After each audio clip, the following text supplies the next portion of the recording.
বেলা 10টার মতো হয়ে গেল, এ পর্যন্ত কোনো একটা রোগীর দেখা পাইলাম না। দয়াল মুর্শিদ, আজকে কি দিয়ে চলবো কিছুই বুঝতেছি না। হক মাওলা ইল্লাল্লাহ, ভাও করে দাও দয়াল। দেখি জি বাবা, আমাকে একটু হাত দেখেন। জোরে স্যার, আমার এখন বাবা, টাইম আমাকে নাই, একটু হাত দেখেন। আমার রোগী দেখতে যাওয়া লাগবে। হাত দেখেন।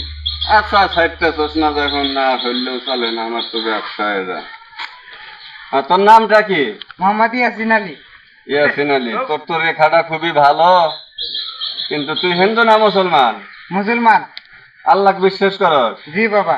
হ্যাঁ ঠিক আছে, তবে তোর রেখা তো খুবই ভালো দেখতেছি, খুব ভাগ্যবান লোক তুই রে। তোর লেখাপড়া ভালো, সব দিকে ভালো, কিন্তু তুই একটা কাজ করে ফেলাইছস।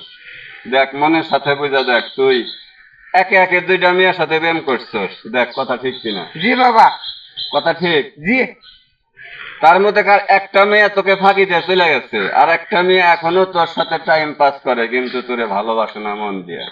বল কথা ঠিক কিনা? জি বাবা।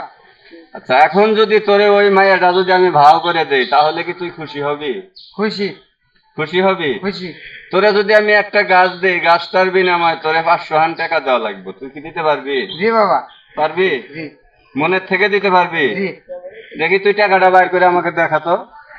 হ্যাঁ ঠিক আছে, দেখছি তোর টাকা লাগবো না, তোরে কাজটা আমি করে দিব, তোর 1 টাকাও লাগবো না। তুই সকালবেলা ভোরবেলায় কাঁচামরিচ দিয়ে পান্তা খাইছিস, কথা বল ঠিক কিনা? ঠিক। হ্যাঁ ঠিক।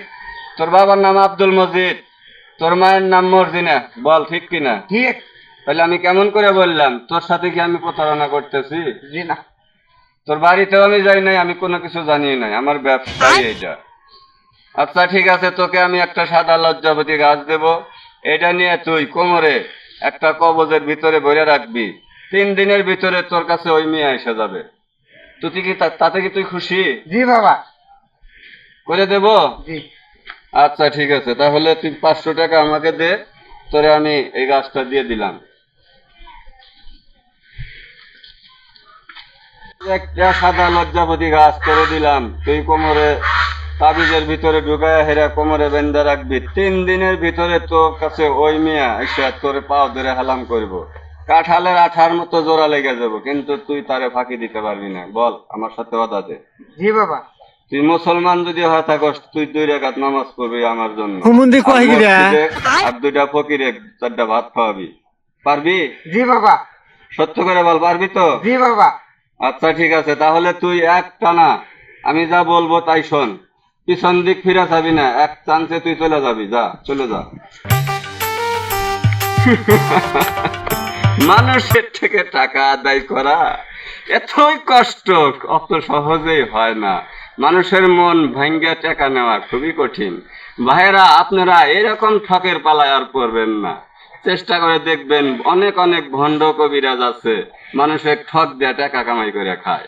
বলেন, এইরকম পামে আর কেউ কোনো সময় পড়বেন না। সকালকার থেকে এ পর্যন্ত বেলা 10টা হয়ে গেল, এ পর্যন্ত কোনো রোগীর দেখা পেলাম না। আজকে মনে কয় একটা রোগীও কপালে মিলবে না। বাবা দয়াল, তুমি প্রতিদিন বিছনায় প্রস্রাব করি, বইয়ের গেলে তো থাকা পারি না, দেখি কোনো করবে পাই কিনা। বাবা, আপনি নাকি করবে যে করেন, আমাকে একটু সমাধান দেন। কি তোর সমস্যা? হ্যাঁ, বিছনার মধ্যে রাতে ঘুমাচ্ছিলি তো, আর কি খাই মনে থাকে না। এইটাই? জি। ঠিক আছে, হবে। হক মৌলা ইল্লাল্লাহ। এসো বাবা, ভাও করে দাও। হবে হবে, তোর সব কিছুই হবে, কিন্তু কবিরাজির কথা কি তুই বিশ্বাস করস? করি। তুই হিন্দু না মুসলমান? মুসলমান। নামাজ বিশ্বাস করস? করি। কোরআন বিশ্বাস করস? করি। কবিরাজ বিশ্বাস করস? করি। দেখি তোর হাতটা দেখা। তোর নামটা কি? পায়েল। পায়েল। তুই 7 বছর ধরে বিয়ে করছস, কথা ঠিক কিনা? ঠিক। তোর বউ তোকে ঠিক মতো ভালোবাসে না, আদর স্নেহ দেয় না, তুই বিছনায় পেশাব করস দেখে এই কারণে তোকে দেখতে পারে না। ঠিক। ঠিক? ঠিক। আর তুই মানুষকে অনেক ভালোবাসস, কিন্তু তোকে কেউ ভালোবাসে না। ঠিক। মানুষের জন্য তুই সাঁতারে নামস, টাকা পয়সা অনেক ধার দেস, কিন্তু তুই কারোর কাছে যা পাস না। ঠিক। ঠিক? তাহলে তোকে আমি এটার সম্বন্ধে যদি একটা গাছ দেই, তুই কি বিশ্বাস করবি? কর্ম। সত্যি করে বল, সত্যি। মিথ্যা তো বলস না। আচ্ছা ঠিক আছে, তাহলে কারোর সাথে কোনো সময় মিথ্যা কথা বলবি না। আর মসজিদে মাদ্রাসায় 50টা টাকা দান করবি, আর 2টা ফকির মিসকিনরে দাওয়াত করে খাওয়াবি। তোর সমস্যার সমাধান হবে। আমি যেটা বলবো সেটা কি তুই মানবি? মানবো। 100 টাকা বাইর করে আমাকে দেখা তো দেখি। হ্যাঁ দেখছি, লাগবো না, তোর টাকা তোর কাছেই রাখে। তোকে একটা আমি গাছ দিয়ে দেবো, এই গাছটা সব সময় কোমরে রাখবি। বিছনায় প্রস্রাব করা বন্ধ হবে। আর কি রাত্রে চোখে দেখোস না ঘুমাইলে? আচ্ছা ঘুমাইলেও চোখে দেখবি। আচ্ছা আর একটা কি, যা খাস মনে থাকে না, ওটাও তোর মনে থাকবে। এই গাছটা তোর কাছে রাখবি, কোমরে রাখবি। ভেজা চুলে ভেজা শরীরে ডুব দিয়ে এসে তুই কোমরে লাগাবি। আর তোর কাছ থেকে আমি 100 টাকা নেবো। তুই কি কোনো দাবি টাবি করবি? না। দাবি করবি না? না। তোর থেকে 100 টাকা নিয়ে আমি চাউল ডাউল কিনে আমার বউ পোলাবানের সাথে করে আমি খামু। হুমুন্দি কয় তুই কি কর? জি হ্যাঁ। রাজি আছস? রাজি। আচ্ছা তাহলে টাকাটা দে। এখন তুই ওই দিকে একদম চলে যাবি, পিছন দিক তাকাবি না। যেটা কয়ে দিলাম নিয়ম ঠিক মতো পালন করবি। আচ্ছা ঠিক আছে, যা দৌড়ে উঠাক।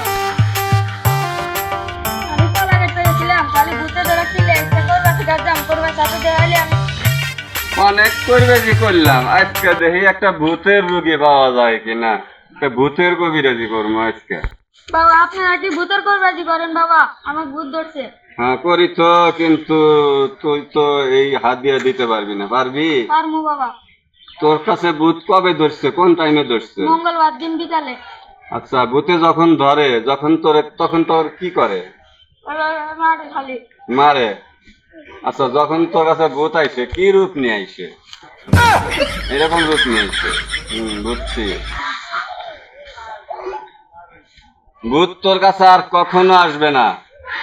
কিন্তু তুই কি হিন্দু না মুসলমান? আমি মুসলমান। মুসলমান, তোর কাছে এসে হয়েছিল হিন্দু ধরনের ভূত। ওরাকে ছুটাইতে হইলে 2টা তাবিজ লাগবে, এটা কি তুই মানবি? মানবো বাবা। মানবি? একটা তাবিজ তোর কোমরে রাখতে হবে, আর একটা তাবিজ গলায় রাখতে হবে। তুই কি 100, 200 টাকা হাদিয়া গ্রহণ করতে পারবি? পারবো বাবা। পারবি? বিশ্বাস করস? বিশ্বাস করি। সত্যি করে বলিস? সত্যি। আচ্ছা ঠিক আছে, তাহলে দেখি তোর হাতটা দেখা। হ্যাঁ তোর কাছে ভূত আছে, কিন্তু হিন্দু ধরনের ভূত তোর কাছে। এটাকে ছুটাইতে হইলে অনেক কষ্ট হবে। এগুলা কষ্ট যদি আমি করি তাহলে কি তুই আমার বিশ্বাস পাবি? বিশ্বাস পাবো বাবা। পাবি? পাবো। তাহলে ঠিক আছে, তুই আপাতত তুই আমাকে 200 টাকা দিবি। এই 200 টাকা নিয়ে আমি খামু। তোর কি কোনো দাবি আছে? না। দাবি নাই? পরে তো আমাকে কোনো কিছু মুখামুখি করবি না, গালাগালি বাবা। করবি না? না বাবা। করবি না? ঠিক আছে, তাহলে তুই আমাকে 200 টাকা দে। ঠিক আছে, তুই 200 টাকা বাইর কর। তোরে আমি 2টা তাবিজ দেবো। তুই তো এই টাকার কোনো দাবি করবি না? না বাবা। কখনো দাবি করবি না? না বাবা। আর এই টাকা যে আমাকে দিলি, কোনোদিন মনের ভুলে কাউকে বলবি না। জি বাবা। বললে কিন্তু তোর এই তাবিজ থাকবে না তোর কাছে। ওই তোর ভূত আবার ফের যেখানকার ভূত, ওই কলা বাগানের ভূত তোর কাছে ফের আবার ফিরে আসবে। কখনো কাউরে বলবি না। জি বাবা। ঠিক আছে? ঠিক আছে। তাহলে এই তাবিজটা হাতে রাখ। ভেজা চুলে ভেজা শরীরে ডুব দিয়ে এসে তুই এই তাবিজটা লাগাবি। ঠিক আছে? ঠিক আছে বাবা। আর উপকার হইলে পারে 50টা টাকা মসজিদে দিবি। ঠিক আছে? ঠিক আছে। আর 4টা ফকির দাওয়াত করে সাদা গরুর মাংস দিয়া গুনা করে খাওয়াবি। ঠিক আছে? ঠিক আছে। ঠিক আছে, তাহলে 5 মিনিট ফিরে যাবি না, সরাসরি সামনের দিকে চলে যা। যা। টাকা টাকা টাকা কামাই করা অনেক কষ্ট, অনেক কষ্ট। অত সহজে মানুষের মন ভাঙ্গা খুবই কঠিন।